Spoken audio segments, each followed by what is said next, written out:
Maksiat lewat mata, nonton tayangan-tayangan yang tidak baik. Saya punya kawan, dia alumni dari Kanada, di neuroscientific, di jurusan untuk saraf, itu kita diskusi. Ternyata selain narkoba sekarang ini yang paling bahaya itu pornografi. Pornografi itu begitu seseorang kemudian menggunakan fungsi pandangannya untuk melihat tayangan seperti itu langsung merusak ke fungsi otaknya. Dia masuk tuh, menginfeksi, kadang-kadang candunya lebih besar daripada narkoba. Makanya orang kalau nggak pernah lihat, tiba-tiba melihat itu bayangannya tuh lama di bagian otaknya tuh. Kadang-kadang penasaran, padahal udah dipalingin kan, tadi apa sih, apa benar salah gitu kan? Nah itu bisa demikian tuh, itu yang paling dahsyat.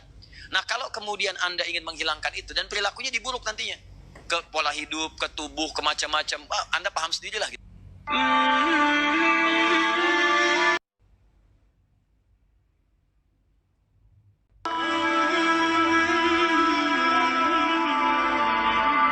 Jika terinfeksi dengan nilai-nilai keburukan, maka di sini kasusnya adalah kembalikan ke Quran surah ke-4 An-Nisa ayat 17 sampai dengan ayat ke-18.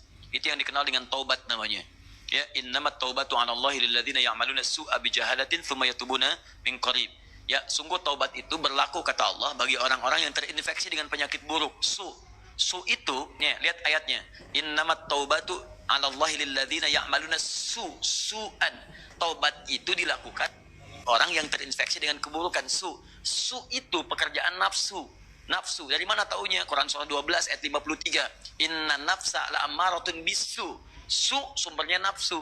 Kalau ada orang kemudian digerakkan nafsu berbuat buruk kemudian sampai terinfeksi dirinya, maka caranya dengan taubat. Apa itu taubat? Taubat itu artinya kembali kepada nilai-nilai kebaikan dengan cara meninggalkan perilaku buruk yang dikerjakan. Misal, fujur tadi bisa terespon dengan perilaku maksiat. Maksiat lewat mata, nonton tayangan-tayangan yang tidak baik. Saya punya kawan, dia alumni dari Kanada, di neuroscientific, di jurusan untuk saraf, itu kita diskusi. Ternyata selain narkoba sekarang ini yang paling bahaya itu pornografi.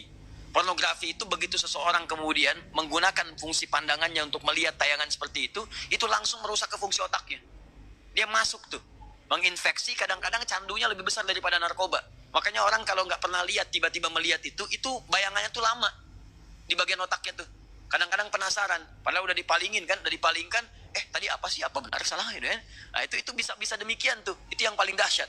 Nah kalau kemudian Anda ingin menghilangkan itu dan perilakunya diburuk nantinya, ke pola hidup, ke tubuh, ke macam-macam, Anda paham sendirilah gitu kan?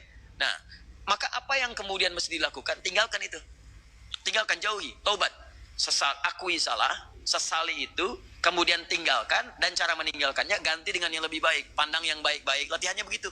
Lihat yang baik-baik ya. Awas, kalau orang terbiasa melihat yang halal, maka yang haram akan alergi. Sama dengan pasangan kehidupan di keluarga, kalau sering melihat yang halal, pada yang haram itu nggak akan ada ketertarikan berlebihan, nggak ada. Ya, tapi kalau sering melihat yang haram, istri orang itu kan bukan mahram antum.